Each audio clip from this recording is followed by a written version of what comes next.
It's far greater than anything you've ever tried to imagine in your mind. The mind cannot comprehend it. Cannot begin. It's like casting a drop off your fingertip in the ocean. Doesn't do justice. Muhammad, peace be upon him, is a man like you've never read about. This is why we got so angry. And when they wrote these cartoons about him in Denmark. Maybe a lot of us overreacted. Yes, we overreacted. But if someone insulted your mother, most of us probably would overreact. Just because we love them so much. We love him so much. Because he gave us this pure religion. This great way of life that has changed me from being somebody that nobody wanted to be around to somebody who now wants to be around everyone, because I want them to know where I've been and what I've come through. And even though my grandmother passed away in 2002, and my parents are not Muslim yet, I'm working on them. They are very staunch, they are very strict Christians still. But they love me to death, and they love the fact that I'm Muslim.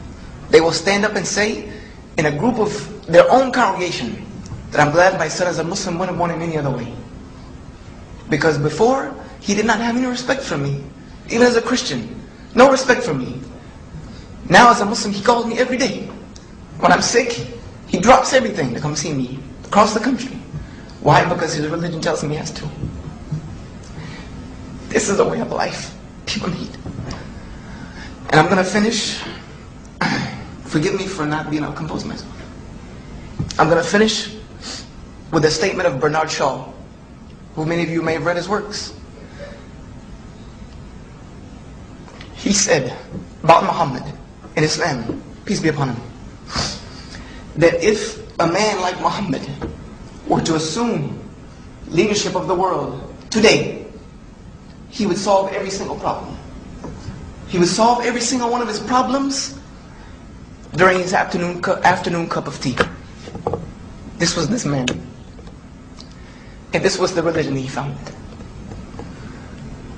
I can't remember his name off the top of my head. A man, it was just there, wrote a book called The Ranking 100. The most 100 influential people in history. I don't remember his name. It's one of those things that I've known it forever. And Michael Hart. He's a Christian. He chose Muhammad as number one.